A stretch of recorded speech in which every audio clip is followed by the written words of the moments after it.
सभी को मेरा नमस्कार। आप देख रहे हैं आपके एग्ज़ाम के लिए 50 वर्ड्स के बड़े इंपॉर्टेंट टॉपिक। तो वीडियो को पूरा देखिए और मेमोराइज करने की कोशिश करिए। 1 से 2 बार 3 बार आप वीडियो देख लेंगे, कॉन्सेप्ट आपका बन जाएगा और एग्ज़ाम में अच्छे से लिख पाएंगे। तो चलिए शुरू करते हैं। एक पहला मोस्ट इम्पॉर्टेंट टॉपिक 50 वर्ड्स का, that is colligative properties. Colligative properties है क्या को समझते हैं पहले हम लोग।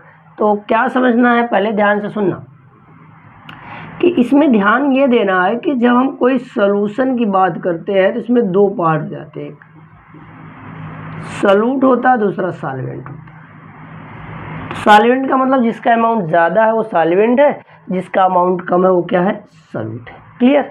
चलिए ठीक है। तो इस सॉल्यूशन की कुछ प्रॉपर्टी होंगी।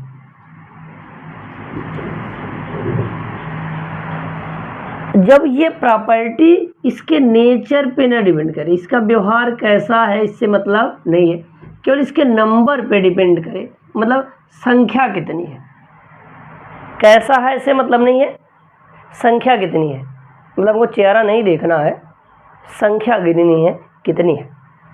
तो ऐसे ही प्रॉपर्टी सॉल्यूशन के जो नेचर पे ना डिपेंड करे, उसके संख्या पर डिपेंड करे, नंबर ऑफ पार्टिकल पर डिपेंड करे, ऐसी प्रॉपर्टीज को हम लोग क्या कहते हैं, कोलिगेटिव प्रॉपर्टीज। आइए सुनो, the properties whose value does not depends upon the nature of solute. अगर कोई इसकी जैसे बॉइलिंग पॉइंट देखनी है तो ये सॉल्यूट के नेचर पर डिपेंड करे, संख्या पर डिपेंड करे, तो वही कहा गया does not depends upon the nature of solute. Solute के नेचर पर नहीं, but depends only upon the number of solute particle. Solute particle के नंबर पर डिपेंड करे are known as colligative properties. Now we can say those properties of solution it depends on number of solute particle is known as colligative properties. ऐसे भी define कर सकते हैं। चलो कौन कौन सी प्रॉपर्टीज है, कहा कि बॉइलिंग पॉइंट में क्या हो जाए, एलिवेशन बढ़ जाए, एलिवेशन इन बॉइलिंग पॉइंट। जैसे ये सॉल्यूशन है, इसकी कुछ बॉइलिंग पॉइंट होगी, इसमें हम मिलाने लगे सॉल्यूट, इसके पार्टिकल बढ़ रहे हैं तो ये और ज़्यादा बॉइलिंग पॉइंट पर क्या कर रहा है, हायर टेम्परेचर पे क्या कर रहा है, बॉयल कर रहा है, तो ये वृद्धि हो जाए, उसी को कहते हैं एलिवेशन इन बॉइलिंग पॉइंट। इसको ΔTB से दिखाते हैं। जितना बढ़ा ये क्या होता है, एक कांस्टेंट, इसको बोलते हैं मोलर एलिवेशन कांस्टेंट और मोलरता। ये मोलरता के समानुपाती होता है, मोलरता बढ़ेगा तो एलिवेशन क्या हो जाएगा, बढ़ जाएगा। दूसरा है depression in freezing point. Freezing point क्या है कि जब एक ही पदार्थ के सॉलिड और लिक्विड दोनों एक साथ रहते हैं, उसको फ्रीजिंग पॉइंट कहते हैं। उसमें सॉल्यूट और मिलाते चले गए तो कम ही टेम्परेचर पे क्या कर फ्रीज कर रहा है, तो उसी को कहते हैं डिप्रेशन इन फ्रीजिंग पॉइंट। इसको ΔTF से दिखाते हैं। तो इसका एक कांस्टेंट आता है KF/m, इसको बोलते हैं molar depression constant. Osmotic pressure भी है। ऑस्मोटिक प्रेशर मतलब ऑस्मोसिस हो रहा है कि सॉल्वेंट लोअर कंसंट्रेशन से हायर कंसंट्रेशन मूव कर रहा है, एक एक्सटर्नल प्रेशर जो इसके मूवमेंट को रोक दे। जैसे होता है ना कि पानी हल्का है, एक तरफ गाढ़ा है, हल्के से गाढ़े की तरफ जा रहा है, तो हमने एक प्रेशर लगाया, रोक दिया, हल्का वाला जल नहीं जा पा रहा उधर, तो उसी को क्या कहते हैं, ऑस्मोटिक प्रेशर। और ये चौथा relative lowering in vapour pressure. तो ये फार्मूले हैं और जिससे हम लोग बताएंगे। तो हमको 50 वर्ड्स पढ़ा, इतना बहुत है, आप बड़े आसानी से एग्ज़ाम में लिख सकते हैं। तो 4 हैं, चारों आप क्या करेंगे, लिख सकते हैं। आप क्या करिए, हम हट रहे हैं, स्क्रीनशॉट ले लीजिए, दूसरे टॉपिक पे आ रहे हैं। और चलिए दूसरी बड़ी इंपॉर्टेंट टॉपिक आपके सामने ला रहे हैं। क्या नाम है उसका, राउल्ट्स लॉ। राउल्ट्स लॉ होता क्या, पहले हम समझते हैं कॉन्सेप्ट को। देखो ध्यान सुनना, जब कोई सॉल्यूशन आप बनाओगे तो सॉल्यूट होगा उसमें और क्या होगा, सॉल्वेंट होगा। सॉल्यूट और क्या, सॉल्वेंट। तो मान लो वो लिक्विड है तो टेम्परेचर देंगे, ये वेपर में कन्वर्ट होगा, अब फिर ये कंडेंसेशन में जाएगा, मतलब जल के बूंद के रूप में इकट्ठा होगा। अब क्या होगा, वेपराइजेशन और कंडेंसेशन में साम्यावस्था आ जाएगी, इक्विलिब्रियम आ जाएगा, मतलब वेपर में कन्वर्ट होना वेपराइजेशन, और वो जल के बूंद में धीरे धीरे इकट्ठा होना, उसको क्या कहते हैं, कंडेंसेशन। वेपराइजेशन और कंडेंसेशन में इक्विलिब्रियम आ गया कि दोनों का रेट बराबर हो गया। अब ये जो यहाँ वेपर है, ये इसके द्रव के सतह पर एक प्रेशर लगाएगा जिसे हम लोग क्या कहेंगे, वेपर प्रेशर। तो क्लियर हुआ, वेपर प्रेशर क्या होता है ना, pressure exist on the surface of liquid in the equilibrium of vaporisation and condensation phenomenon is known as vapour pressure. तो वेपर प्रेशर के बारे में राउल्ट्स लॉ है, ये क्या कहते हैं, vapour pressure of solution is the partial vapour pressure is the sum of partial vapour pressure of its constituent in solution. क्या कह रहा है कि समझ लो ये सॉल्यूशन लिए, इसमें ए लिए हैं, बी लिए और सी लिए और डॉट डॉट और कोई कंपाउंड मिला लिया है। अब कहा गया कि सब अपना वेपर में कन्वर्ट हो रहे हैं, सब वेपर है वेपर में कन्वर्ट हो सकते हैं, उलटाइल होते हैं, जो वेपर में कन्वर्ट होते हैं उनको उलटाइल बोलते हैं, तो सब वेपर में कन्वर्ट हो रहे हैं, ठीक है। तो अब ये सॉल्यूशन ए बी सी का वेपर प्रेशर जो होगा उसके partial vapour pressure P A P B और पी सी। सॉल्यूशन में जो इसका वेपर प्रेशर उसे क्या कहेंगे, पार्शियल वेपर प्रेशर। इन तीनों को अलग कर दिया जाए तो P naught A, P naught B, P naught C, ये प्योर स्टेट का है, मतलब अलग अलग है तब का है, और ये कंबाइनिंग फॉर्म में है तब का है। तो कहा गया किसी भी सॉल्यूशन का वेपर प्रेशर, ये सॉल्यूशन का वेपर प्रेशर है, तो उनके पार्शियल वेपर प्रेशर का सम होता है, योग होता है, तो P A plus P B plus P C, ये है, ठीक है। अब कहा P A P B P C कैसे निकाला जाए, तो कहा गया कि पी ए बराबर होगा पी नॉट ए प्लस चाई ए, सॉरी इंटू चाई ए। अब ये चाहिए क्या है, ये कहा गया इसका प्योर स्टेट का वेपर प्रेशर है और मोल फ्रैक्शन निकालना है। मान लो ए के एन ए मोल है, बी के एन बी मोल है और सी के एन सी मोल है, तो जिसका मोल फ्रैक्शन निकालना है उसके मोल में, जैसे सी का निकालना है तो N A plus N B plus N C, सभी के मोल को क्या करो, जोड़ दो, का अनुपात क्या कहलाएगा, मोल फ्रैक्शन। तो मोल फ्रैक्शन आप समझ गए।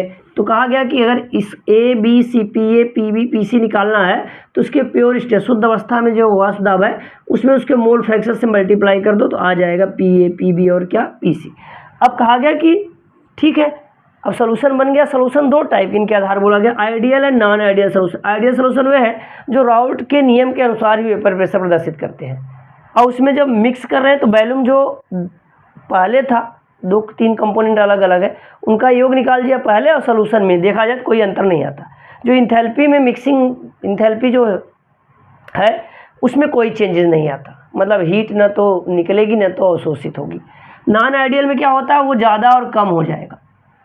अगर वो ज़्यादा हो जाएगा तो पॉजिटिव डेविएशन वाला सॉल्यूशन, कम हो जाएगा तो नेगेटिव। अब क्या होगा, डेल मिक्सिंग में वो ज़्यादा और कम आ जाएगा, डेल एच मिक्सिंग भी ज़्यादा और कम आ जाएगा, तो पॉजिटिव में ज़्यादा नेगेटिव में क्या कम। तो ये राउल्ट्स लॉ है। तो उतना ही मैटर बता रहे हैं जिससे आप एग्जाम में याद कर सके और लिख सके। चलिए दूसरे टॉपिक पे आ रहे हैं, इसको आप नोट आउट करिए, स्क्रीनशॉट ले लीजिए।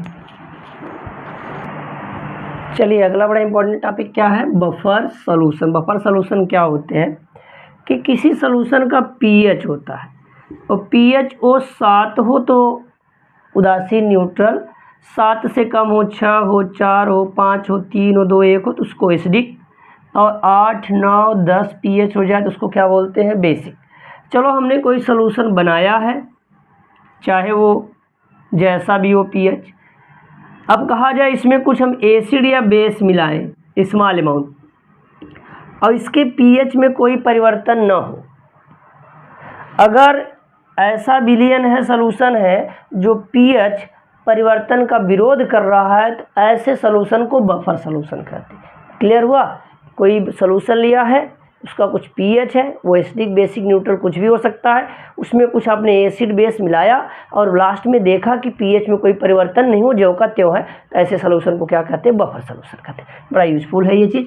देखो, ए solution that registered change in pH, हमने ये सॉल्यूशन लिया है और इसमें कुछ मिला रहे हैं ऐसे, और ये पीएच मिलाने के पहले और मिलाने के बाद बराबर आया, ये पहले और ये क्या ऐड करने पर इसमें कोई चेंजेस नहीं आया।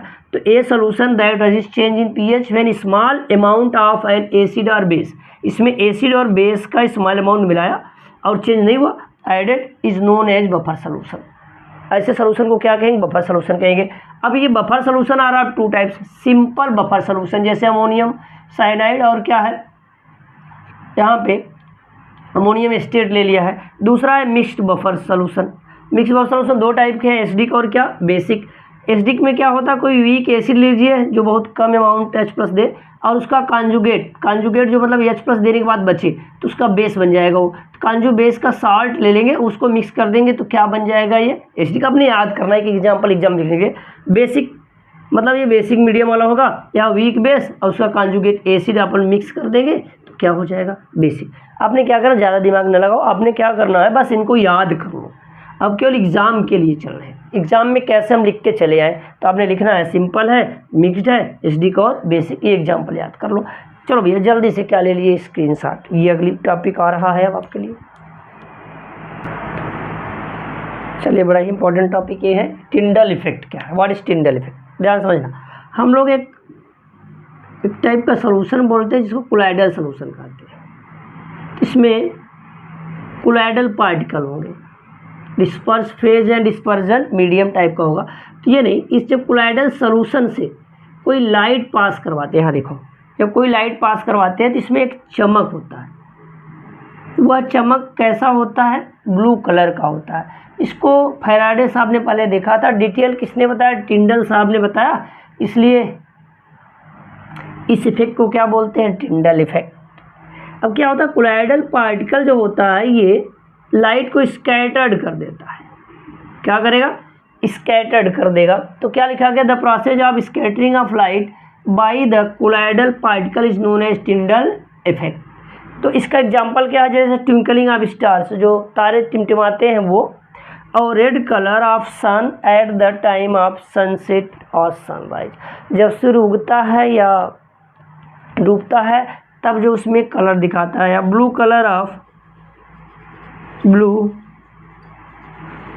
ऑफ स्काई, आसमान में जो ब्लू कलर दिखता है। ये सब एग्जाम्पल हैं, इनके वेवलेंथ पे डिपेंड करता है, लेकिन हम उस पर चर्चा नहीं करते। आप थोड़ा सा एग्जाम में लिखना कितना है बस उन्हें थोड़ा मैटर, जो एग्जाम में आप लिख के चले आओ और अच्छे नंबर आपको मिल जाए। इसको भी आप क्या ले लीजिए, लिख लीजिए, स्क्रीनशॉट ले लीजिए।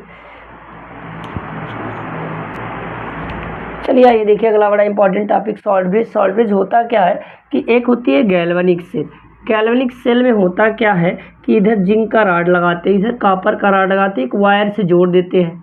इधर निगेटिव साइन होता है, इधर कौन सा होता है, पॉजिटिव साइन। इलेक्ट्रॉन इधर से इधर चलता है, करंट इधर से इधर चलता है। तो इसमें जिंक सल्फेट का सलूशन होता है, इसमें कॉपर सल्फेट का क्या होता है, सलूशन होता है। अब ये रॉड से जिंक आयन आता है तो इसमें पॉजिटिव चार्ज हो जाता है, और ये Cu++ है, रॉड पे चला जाता है तो इसमें निगेटिव वाला ज़्यादा बचता है तो निगेटिव चार्ज हो जाता है। तो बैटरी में इलेक्ट्रॉन का फ्लो कुछ देर के लिए कम हो जाता है। तो न्यूट्रलिटी बनाने के लिए इसमें U प्रकार की उल्टी नली लगा देते हैं, जिसमें इनर्ट इलेक्ट्रोलाइट्स के NO3 अगर का जेल भर देते हैं। और ये क्या करता है, इन दोनों के बीच में ऐसे लगा देते हैं यहाँ पे। अब ये क्या करता है, अगर इधर पॉजिटिव चार्ज डेवलप होता है तो इधर निगेटिव वाला आयन भेजता है, और इधर निगेटिव चार्ज डेवलप होता है तो कौन सा, पॉजिटिव आयन भेजता है। अब ये positive ion negative ion mixing नहीं होने देते, कभी ये रिएक्ट नहीं करेंगे, ये न्यूट्रल है। और जब न्यूट्रल हो जाते हैं तो ये रिएक्ट नहीं करते हैं। तो उसी को बोला गया salt bridge is a inverted U type tube which contain gel of inert electrolytes and अगर फंक्शन क्या है, इलेक्ट्रिकल न्यूट्रलिटी बनाएगा, रिमूव लिक्विड जंक्शन पोटेंशियल, जो लिक्विड के जंक्शन होगा पोटेंशियल डेवलप नहीं होने देगा, फ्लो ऑफ इलेक्ट्रॉन रिएक्शन करेगा, यानी कि रिएक्शन होगा, ऑक्सीडेशन और रिडक्शन होगा, act as circuit, mechanical mixing नहीं होने देगा। तो इसके कार्य है, तो बस थोड़ा सा मैटर हमको 50 वर्ड्स में लिख देना, ज़्यादा डिटेल नहीं जानना है, तो जिससे एग्जाम में आप दिमाग में रख कर ले जा पाओ। तो जल्दी से आप इसको क्या करिए, नोट आउट करिए।